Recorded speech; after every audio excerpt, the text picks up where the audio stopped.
افطار کے لیے تاجیل کا حکم صادر فرمایا۔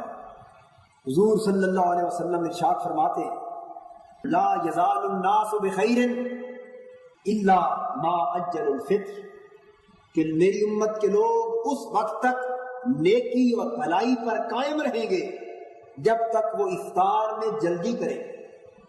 جب تک افطار جلدی کرتے رہیں گے اس وقت تک نیکی کا دامن ان کے ہاتھ سے نہیں چھوٹے گا۔ اور حضور نے یہ بھی واضح فرمایا کہ افطار میں تاخیر کرنا یہودیوں کا شیوا ہے۔ حدیث پاک میں ہے، بخاری اور مسلم میں احادیث آتی کہ یہودی افطار کے لیے ستاروں کے نظر آنے کا انتظار کرتے، ستاروں کا انتظار کرتے۔ جب آسمان پر ستارے چمکنے لگتے ہیں تو یہودی تب افطار کرتے ہیں۔ اور اس کے برعکس حضور نے فرمایا کہ تم ستاروں کا انتظار نہ کیا کرو۔ جب مغرب میں حضور اشارہ فرما رہے ہیں، حضور کا ایک ہاتھ مغرب کی سمت میں تھا، ایک ہاتھ مشرق کی سمت میں تھا۔ میرے آقا فرما رہے تھے جب اس سمت سورج ڈوب جائے اور اس سمت رات کی تاریکی شروع ہونے لگے تو تم روزہ افطار کر لیا کرو۔ تو گویا حضور نے تاجیل کا حکم بھی صادر فرما دیا، دیر سے روزہ افطار کرنے کی ممانعت بھی واضح فرما دی، اور تاجیل اور تاخیر کا فرق بھی متعین فرما دیا۔ اب یہاں یہ واضح کروں، حضور کی یہ بھی سنت تھی کہ حضور ہمیشہ مغرب کی نماز سے پہلے اپنا روزہ افطار فرمایا کرتے تھے۔ نماز مغرب سے پہلے حضور روزہ افطار فرماتے تھے۔ لیکن یہ بھی واضح کرتا چلوں کہ سیدنا فاروق اعظم رضی اللہ تعالیٰ عنہ اور بعض دیگر صحابہ کا یہ معمول بھی منقول ہے احادیث میں کہ وہ نماز مغرب کی یعنی فرض مغرب کے پڑھ کے بعد میں روزہ افطار کیا کرتے تھے۔ سیدنا فاروق اعظم کا اور بعض دیگر صحابہ کا مغرب کی نماز یعنی فرض ادا کرنے کے بعد روزے کی افطاری منقول ہے، اور حضور کا معمول مغرب سے پہلے روزہ افطار کرنے کا منقول ہے۔ اور یہ بھی یاد رکھیے کہ حضور کے صحابہ کا کوئی عمل حضور کے ارشاد اور عمل کی روح کے خلاف نہیں ہو سکتا۔ تو اس سے یہ ثابت ہو گیا کہ نماز سے پہلے روزہ افطار کرنا افضل ہے، مغرب کی نماز سے پہلے روزہ افطار کرنا افضل ہے، کیونکہ یہ حضور کی سنت ہے، اور مغرب کے فرض پڑھنے کے بعد روزہ افطار کرنا جائز ہے، کیونکہ یہ صحابہ کرام کے عمل سے بھی ثابت ہے۔ اب میں نقطہ یہ واضح کر رہا ہوں، بدقسمتی سے ہمارے ہاں چھوٹی چھوٹی باتوں پہ جھگڑے ہوتے، چھوٹی چھوٹی باتوں پہ یہ بد نصیب امت دست و گریباں ہوتی، چھوٹی چھوٹی باتوں پہ ان کے ہاں ایمان اور کفر کا مسئلہ کھڑا ہو جاتا ہے، چھوٹے چھوٹے اختلافات پر یہ مومن اور کافر بننا شروع ہو جاتے ہیں۔ ان میں سے یہ تاجیل اور تاخیر کا مسئلہ بھی ہے۔ آپ اپنی مساجد میں بعض اوقات یہ معمول دیکھتے کہ تاجیل اور تاخیر کے تعین پر جھگڑے ہوتے، لیکن یہ نادان لوگ اس بات کو فراموش کر دیتے کہ تاجیل سے مراد یہ نہیں کہ سورج کی ٹکیا ادھر غروب ہوئی اور اسی لمحے افطار کا حکم ہے، اگر 2 منٹ بھی تاخیر ہو گئی تو معاذ اللہ کوئی دیر یا ناجائز یا گناہ ہو جائے گا۔ تاجیل افطار کا یہ معنی ہرگز نہیں۔ اس تصور کو اچھی طرح ذہن نشین کر لیجئے، 2 4 5 منٹ اگر غروب سے دیر بھی ہو جائے افطار میں تو اس 2 4 5 منٹ کی تاخیر سے افطار کی تاجیل کا حکم متاثر نہیں ہوتا، پھر بھی حضور کا حکم جلدی روزہ افطار کرنے کا باقی رہتا، کیونکہ حضور نے تاجیل کا یعنی روزہ جلدی افطار کرنے کا مفہوم خود واضح فرما دیا۔ جس امر کی وضاحت تاجدار کائنات صلی اللہ علیہ وسلم خود اپنی زبان مبارک سے کر چکے ہوں، اس وضاحت کے بعد کسی اور شخص کو مزید توضیح کرنے یا احکام کے متعین کرنے کا کوئی حق حاصل نہیں ہوتا۔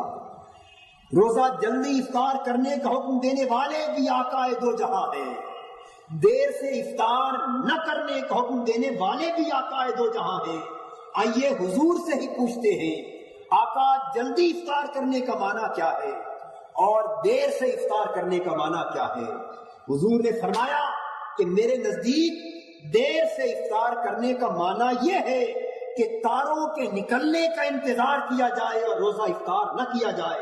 تارے نکلنے پر اگر روزہ افطار کریں تو یہ تاخیر ہوگی، تاجیل افطار کی خلاف ورزی ہوگی اور یہودیوں کی پیروی ہوگی.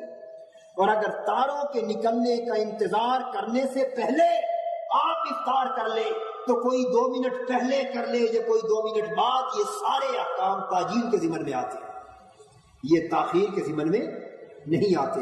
لہذا ان باتوں پہ الجھاؤ خود نبی اکرم صلی اللہ علیہ وسلم کے ارشاد کی روشنی میں دور ہو گیا.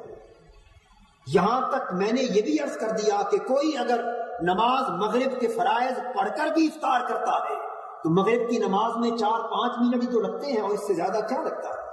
تو اس کے بعد افطاری بھی تاخیر کے ضمن میں نہیں آتی، پھر بھی تاجیل کا حکم باقی رہتا ہے، کیونکہ کافی وقت کے بعد جا کر تارے نظر آتے ہیں، اور جب اندھیرا چھا جائے اور ستارے دکھائی دینے لگے اس وقت کی افطاری حضور کے حکم کے خلاف ہے اور یہودیوں کے عمل کی پیروی ہے. لیکن اس سے پہلے جتنا جلد افطار کر لے یہ فضیلت کی بات ہے.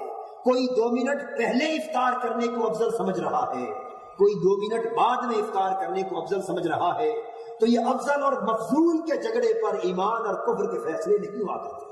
حضور کے معمولات میں سے یہ بھی تھا کہ حضور اکثر و بیشتر کھجور سے روزہ افطار فرماتے. میرے آقا نے فرمایا کہ روزہ افطار کیا کرو بے شک ایک کھجور کے ساتھ، اور کسی کو ایک کھجور بھی میسر نہ ہو تو پانی کے گھونٹ سے افطار کر لیا کرو.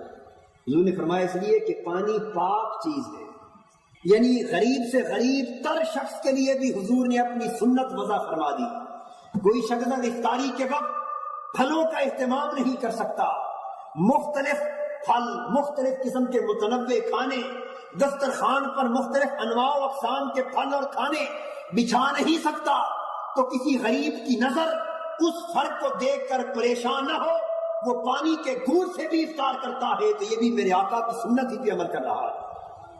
اور یہاں ایک بات یہ بھی واضح کرتا چلوں کہ اگر نماز مغرب سے پہلے افطاری بہتر ہے اور افضل ہے اور حضور کی سنت بھی یہی ہے، تو ہمارے ہاں بدقسمتی سے یہ معمول ہے کہ ادھر آذان مغرب ہوتی، ادھر ہم افطار کرتے. کوئی کلی کر سکتا ہے یا نہیں، کوئی کھا رہا ہے، کسی کے ہاتھ ابھی صاف نہیں ہے، ادھر تکبیر شروع ہو جاتی اور مغرب کی نماز کھڑی ہو جاتی. ایک بگدڑ کا سما مچا ہوا ہوتا ہے مسجد میں، کوئی دوڑ کے وضو کی طرف کلی کرنے کے لیے جا رہا ہے، کوئی جماعت میں مل رہا ہے، کسی کی تکبیر تحریمہ فوت ہو رہی ہے، کسی کی رکعت فوت ہو رہی ہے، تو یہ سارا معمول سراسر غلط ہے. نماز مغرب کا وقت اتنا بھی تنگ نہیں جتنا ہم نے سمجھ رکھا ہے. جب آذان ہو جائے آپ افطار کریں، اطمینان سے افطار کریں. 5 منٹ لگتے ہیں، 10 منٹ لگتے ہیں، 15 منٹ بھی لگ جاتے ہیں. افطار کر کے جب تمام لوگ فارغ ہو جائیں تو اطمینان سے تکبیر کہہ کر نماز مغرب ادا کریں.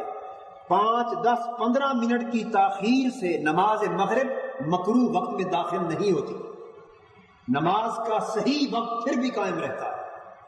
آپ کو معلوم ہونا چاہیے کہ نماز مغرب کا وقت کم سے کم 1 گھنٹہ اور 15 منٹ ہے، اور زیادہ سے زیادہ تقریباً 1.5 گھنٹہ، 1.25 گھنٹہ سے 1.5 گھنٹہ تک غروب آفتاب کے بعد آپ جس وقت بھی نماز ادا کریں گے نماز مغرب ادا ہوگی، قضا نہ ہوگی.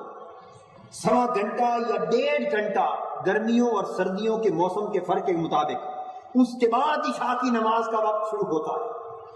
ہاں جب اندھیرا شروع ہو جائے اور ستارے نکل آئیں تو پھر وقت مکروہ شروع ہو جاتا ہے. نماز مغرب پھر بھی ادا ہوتی ہے لیکن ثواب کم ہو جاتا ہے. ثواب کم ہو جانا شروع ہو جاتا ہے لیکن ہوتی پھر بھی ادا ہے، قضا نہیں ہوتی. لیکن یہ مکروہ وقت کا آغاز بھی 15-20 منٹ کے بعد جا کر کہیں ہوتا ہے. اگر آپ 5-10 منٹ لگا کر اطمینان سے افطاری کر کے پھر نماز ادا کریں اور ہر ایک کو تکبیر تحریمہ کے ساتھ شامل ہونے کا موقع مرحمت کریں تو اس میں نہ نماز کی تاخیر ہے اور نہ کسی حکم کی خلاف ورزی. یہ سب الجھنیں اس لیے پیدا ہوتی کہ ہم نہ مسائل کو سمجھتے ہیں نہ سمجھنے کی کوشش کرتے. وہ ایک ڈگر ہے جو چلی آ رہی ہے، ہم سوچے سمجھے پڑھے بغیر ان پر عمل کرتے چلے جا رہے ہیں. اس لیے افطار میں پریشانی کا سما پیدا کرنے کی حاجت نہیں، اطمینان سے افطار کریں اور اطمینان سے نماز ادا کریں۔ آپ کا دین اسلام اتنا آپ کی سہولتوں اور اطمینان کی کیفیتوں کو نظر انداز کرنے والا دین نہیں ہے۔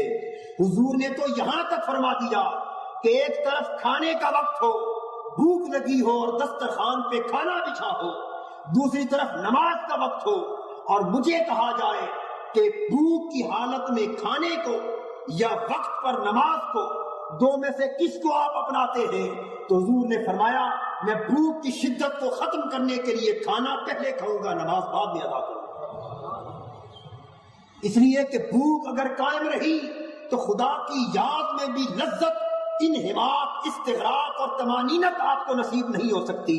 نماز تو مومن کی معراج ہے، نماز تو وہ نماز ہے کہ آپ دنیا و ما فیہا کے تصورات سے بے نیاز ہو کر خدا کے حضور میں اس طرح کھڑے ہو کہ پھر خود فراموشی کا وہ عالم طاری ہو کہ صرف خدا ہی نظر آ رہا ہو، اور انسان حالت نماز میں خدا سے ہم کلام ہو۔ ایک طرف آپ کو اپنے کھانے کی یاد ستا رہی ہے، بھوک کی شدت آپ کے ذہن کو کھانے کی طرف لے جا رہی ہے، اور بھوک کی شدت کے باعث آپ جلدی جلدی نماز کی رکعتیں ادا کر رہے ہیں، تو کھانا بھی وقت کا ضائع ہوا اور خدا کی عبادت بھی آپ نے ضائع کر ڈالی۔ اگر نماز قضا نہ ہو رہی ہو تو بھوک پہلے مٹا لے، پیٹ کے دندے سے فارغ ہو جائے، اس لیے کہ شیطان اللہ کی راہ پر بھی پیٹ کے تصور سے حملہ آور ہوا کرتا ہے۔ یہ جتنی حرام خوری کی راہیں ہیں، یہ پیٹ کا شیطان آپ کو حرام خوری کی راہ پہ لے جاتا ہے۔ یہ بھوک اور غربت اور افلاس کے احوال کو مٹانے کے لیے رزق حرام کی طرف بھی آپ بڑھتے ہیں۔ آپ رزق کی خاطر نماز کی حالت میں بھی پریشان رہتے ہیں، اس لیے جب تک اس فکر اور اس پریشانی کا ازالہ نہ ہو جائے اس وقت تک عبادت کی مطلوبہ لذت بھی نصیب نہیں ہو سکتی۔ ہر کام اپنے وقت پر لیکن بڑے اطمینان سے ادا ہونا چاہیے۔ سب سے پہلے نئی ویڈیوز کو حاصل کرنے کے لیے شیخ الاسلام ڈاکٹر محمد طاہر القادری کے آفیشیل یوٹیوب چینل کو سبسکرائب کریں اور بیل آئیکن کلک کریں۔